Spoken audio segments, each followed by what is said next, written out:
So in today's video, I go over how to create an effective B2B Explainer video using some examples I recently created. What are the key elements, how to prepare, and what are some of the different types you can create? Let's take it to the next level. Hi everyone, I'm Carl. Welcome to Next Level Video Marketing, a channel where you get the latest strategies and tips to help you achieve your marketing and business goals through video. Now remember, if this is your first time on the channel and you want to get the latest strategies to help you maximize the impact of your marketing videos, hit the subscription button below, hit the little notification bell so you don't miss anything. Explainer videos are an excellent tool for your B2B and B2C marketing. They're a great way to showcase your products, your services, your features, and even content. I've been using them for many years, and I just wanted to show you how to create and successfully use them. But first, let's go over some stats on why they're important. And I pulled a lot of this from a Wistia article that I'll leave in the description below. 96% of sampled online consumers said they have watched an explainer video to learn more about a product or service. 84% of the people said they've been convinced to buy a product or service by watching a brand's video. 74% of people said they've been convinced to buy or download a piece of software or app by watching a video. And additionally, 66% of people said they prefer to watch a short video to learn about a product or service, compared to 18% who'd rather read a text-based article or go to the website. Now, before we actually go into the details of how to create an explainer video, I highly recommend you create a video strategy or video marketing strategy. I actually go over how to create an in-depth one, and I'll leave it here in the description below. So elements that you need are audience, like who exactly are you targeting? Who is this video for? Who are the people who you want to watch? For objectives, there's two things you want to consider. Are you creating demand or are you capturing demand? When you're creating demand, this is for your target audience that's not actively looking to buy the product, service, or solution that your company is offering, but rather it's a great way to build brand awareness, educate them on your products, your services, educate them about the industry, let them know about your values. And an example objective would be video views. So for capturing demand, this is for your audience that's actively looking for the product or service that your business is offering. So an example objective could be driving them to a landing page for a conversion or a demo or buying the product itself. With any video strategy, you need a promotional plan. How are you going to get your video in front of the audience and get them to watch? Are you going to do it through organic channels, paid channels, maybe using influencers, advocates, maybe your internal team? You really got to consider how to promote your videos. And I would argue it's as important, if not more important, than actually creating the video itself. And then you have to consider, how will you measure the success of your video? How do you know it's actually working? This links back to the objective. Are you creating demand? So maybe how many people watch the video? Or are you capturing demand? How many conversions or how many demo requests are you getting based on the video that you created? And then it goes beyond from there. Indirectly, maybe how many demo requests did you get? What is your pipeline velocity? How is the conversion rate from your sales accepted to sales qualified leads? And then how many of them actually closed? Your video could directly or indirectly affect your marketing pipelines. Another important element is to have a subject matter expert. Even though they might not be actually in the video or doing the voiceovers, it's important to get their feedback and their input to make sure that the video that you're creating is accurate, whether about the product or accurate about the stats or anything accurate about the content that you're creating. And finally, you have to decide the type of video you want to create.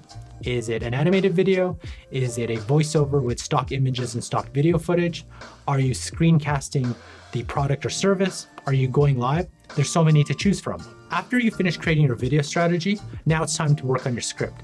Now, the script can go in many ways depending on the type of video you want to create. So let's work through a script of a B2B Explainer video that I recently created. The first step is figuring out what topic that the video was about. The second step is working with a subject matter expert. Now, it could be you, someone internal, or someone external from the business. I worked with an internal subject matter expert along with a professional writer in our creative team. If you don't have access to a professional writer, you can use something like Upwork or Fiverr to find that professional writer that can write video scripts. And it's very important when you're creating your video script to use the language of your customer, not the language of your business, because then it leads to a lot of jargon that your customer may not understand. And keep it simple. After you get your video script, it's very important to read it aloud. Maybe even do a table read to hear what it sounds like. It's important to get the feedback from the subject matter expert and your team members. When I was creating our explainer video, I made sure to run it by the team. And since I was doing the voiceover, I read it out loud to make sure it was in a conversational tone. Now, an advanced tip for you is when you're creating the script or looking it over, figure out where you want to include images or footage of your product or service. Where are those key moments? And make sure when you're sending it to your animator, highlight those points. If you are planning to use an animated video, the next important decision is who's going to do the voiceover. Are you going to use a professional voice actor or are you going to use someone from the team?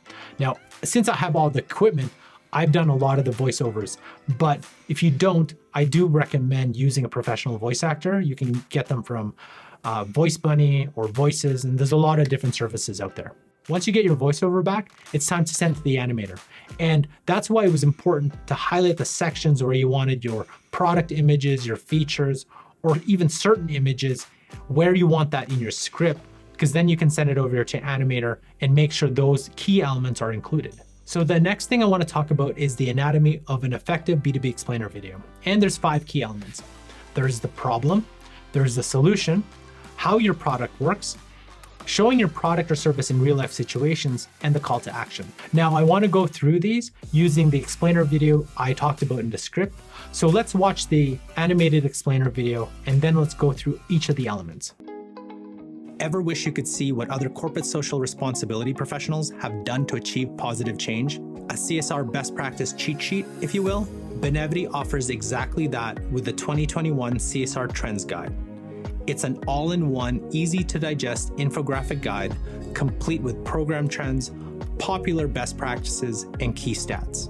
Perfect for anyone looking for ways to implement or scale their existing CSR program or justify building one. Topics covered include program flexibility, global trends, social investment, data benchmarking, social impact strategies, and more.